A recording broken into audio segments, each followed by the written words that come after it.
তা সত্ত্বেও মনে রাখবেন যে আমরা বলেছি আমাদের টাইম টু টাইম, এখনো যতদূর আমি জানি 36 লক্ষ মাটির বাড়ি সারা বাংলায় আছে, বা ধরুন পাকা বাড়ি, যেটা ধরুন মাটির বাড়িতে একটা ইটের দেয়াল করেছে, অনেকে করে কি সার্ভের নাম করে বাদ দিয়ে দেয়। কেন?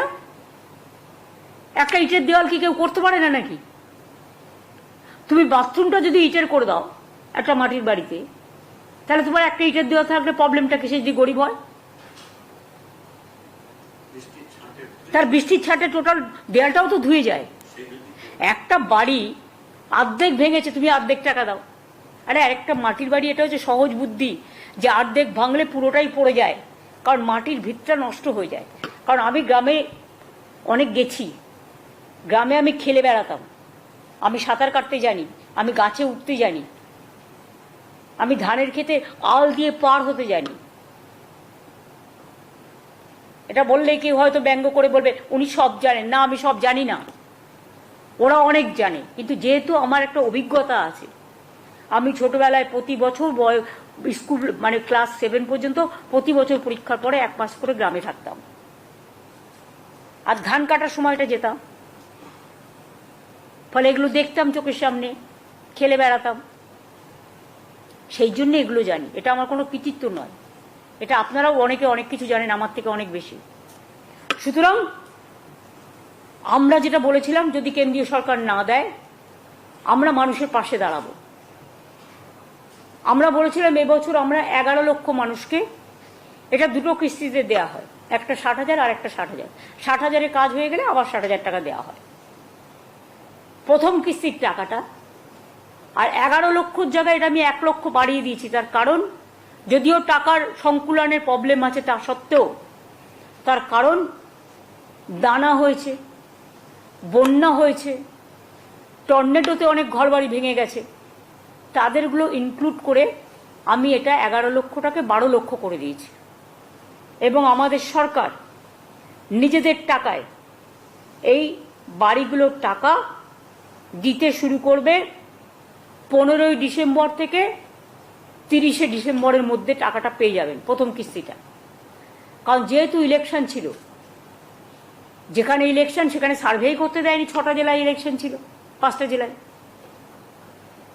ফলে ওই 5টা জেলায় যে লিস্ট আমাদের কাছে আছে, তা সত্ত্বেও তো এটাও তো ঠিক, লিস্টে অনেক সময় ধরুন আসল সার্ভেটা হয় না, অনেক গরিব মানুষ বঞ্চিত হয়। যাতে বঞ্চিত না হয় তাই পশ্চিমবঙ্গ পঞ্চায়েত এবং গ্রামীণ ডিপার্টমেন্ট একটা সার্ভে করছে এলাকায়। সেই সার্ভেটা মানে কাউকে বাদ দেওয়া নয়, যারা গরিব তারা পাবেনি। এটা করা হচ্ছে এই কারণে যে ক্রস চেক করে নেওয়া উচিত সে পাওয়ার যোগ্য কি পাওয়ার যোগ্য নয়। যদি কেউ পাওয়ার যোগ্য হয় সেটা বঞ্চিত না হয়। কিন্তু এই 12 লক্ষ দেওয়ার পরেও আমাদের কিন্তু আরো বাকি থাকবে 24 লক্ষ। আগে আমরা 50 লক্ষ বাড়ি করে দিয়েছি এই 12 বছরে, আরো 24 লক্ষ বাকি থাকবে। সেটা আমরা ফেজ ওয়াইজে যখন আমাদের টাকা অ্যাভেলেবেল হবে তখন সেটা আমরা করে দেব। কিন্তু আমরা এটা বলছি না তুমি পার্টির মেম্বার হও তবেই তুমি আবাস যোজনা পাবে। কি করে পাবে? তোমার আবাস যোজনায় তো 40% রাজ্যকে দিতে হয়। তাহলে কি তোমার 60% নিয়ে মানে শুধু একটা আঙুলে হাত হয় না 5টা আঙুলে হাত হয় কমপ্লিট? তুমি বুড়ো আঙুল দেখাচ্ছ, তুমি মধ্যে তর্জমা দেখাচ্ছ না, খিরে আঙুল দেখাচ্ছ না, হয়? বলুন না, স্বাভাবিক তো। তুমি পার্টির মেম্বার হলে আয়ুষ্মান পাবে, কেন? 40% রাজ্য সরকারকে দিতে হবে, স্মার্টফোন থাকলে পাবে না। তা রাজ্য সরকার না দিলে তুমি কি করে দেবে? হ্যাঁ তুমি করো, 100% দেবে, আমার কোনো আপত্তি নেই, দিয়ে দাও 100%। যাকে দেবে দিয়ে দাও, খুশি হব। তুমি আমার উপর চাপিয়ে দেবে, আমার টাকাও দেবে না, মানুষকে টাকাও দেবে না।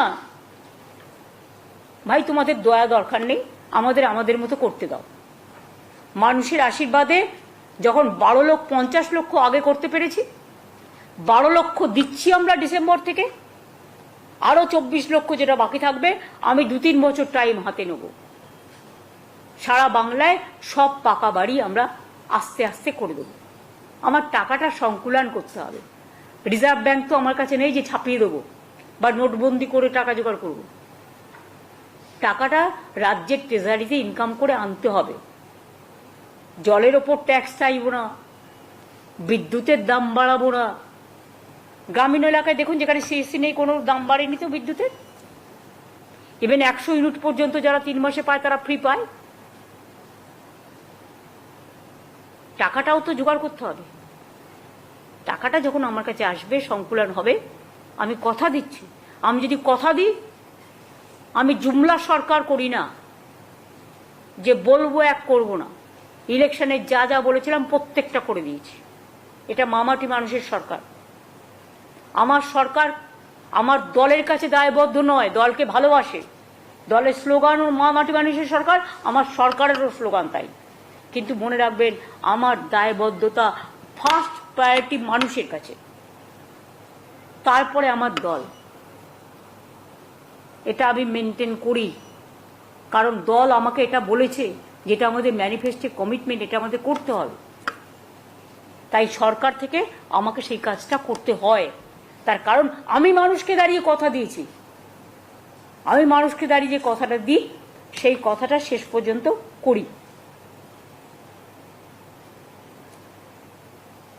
বাড়ির কাজ গ্রামীণ, আমি আগেই বলেছি বাংলা আবাস যোজনা হবে না, এটা বাংলার বাড়ি।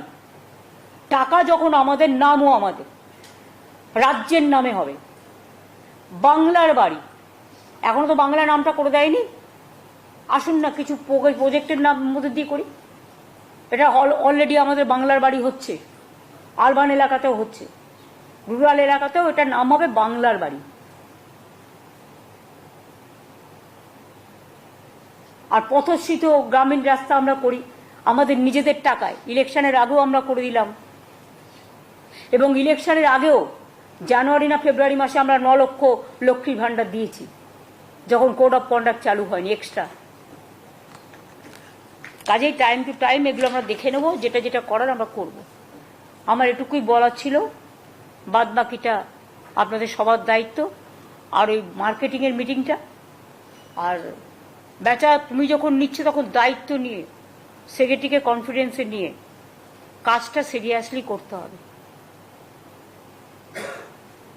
রুরাল ডেভেলপমেন্ট পঞ্চায়েতকেও বলছি, এগ্রিকালচারকেও বলছি, সব কাজ আমরা যখন করব সিরিয়াসলি। আমি প্রিন্সিপাল সেক্রেটারি রুরাল ডেভেলপমেন্টকেও বলছি, ওমেন, চাইল্ড, উইডো, পেনশন সব কিছু, কন্যাশ্রী সবটাই সংঘমিত্রার আন্ডারে দেখে নিতে হবে। ওঙ্কার এগ্রিকালচার ডিপার্টমেন্ট যত ভালো হবে তোমার তত নাম হবে। আমাদের হচ্ছে সুজলা সুফলা বাংলা, সুফল বাংলা আমাদের আর একটু বাড়াতে হবে। আমি জানি সুফল বাংলা যখন প্রাইজ হাইক হয় খুব কাজে দেয়। তুমি এগ্রিকালচারে কাজ করো, আরো কোনো একটা কাজ তোমাকে আমি দেখে দেবো। আর ফাইন্যান্সের তুমি এখন বুঝে গেছো প্রভাত, তুমি তো অনেকদিন কাজ করছো ফাইন্যান্সে। কমাস হলো 3 মাস হয়েছে, এখন বুঝেছো আশা করি। কাজে চটপট কাজগুলো করে ফেল। আর রাজীব তোমাকে যে দায়িত্ব দিয়েছে তোমাকে পালন করতে হবে। আর সিএস তো টোটালটাই দায়িত্ব নিয়ে করবে। আর যদি বলেন আমার দায়িত্ব কিছু না হলে বকাঝকা করা, কখনো ভালোবেসে কাছে টেনে নেওয়া, কিন্তু মানুষের কাজটা আমি আমার মন্ত্রীদেরও বলি সবসময় মানুষের কাজের দায়িত্ব নিয়ে মানুষের কাজটাকে প্রায়োরিটি দেওয়া উচিত। আমি এটুকু বলে আমি সংবাদ মাধ্যমকে অনেক অনেক ধন্যবাদ, নমস্কার এবং আমাদের কৃতজ্ঞতা জানাচ্ছি। আপনারা এতক্ষণ আমাদের সময় দিয়েছেন, কিন্তু প্রত্যেকটাই পজিটিভ কাজ। আমি আশা করি মানুষের এই কাজগুলোকে আপনারা, আপনাদের হয়তো অনেক জায়গায় অনেক অ্যাডভার্টাইজমেন্ট থাকে, সুযোগ পান না, কিন্তু দয়া করে এইগুলো যদি একটু মানুষকে জানান আমরা উপকৃত হব। অনেক ধন্যবাদ।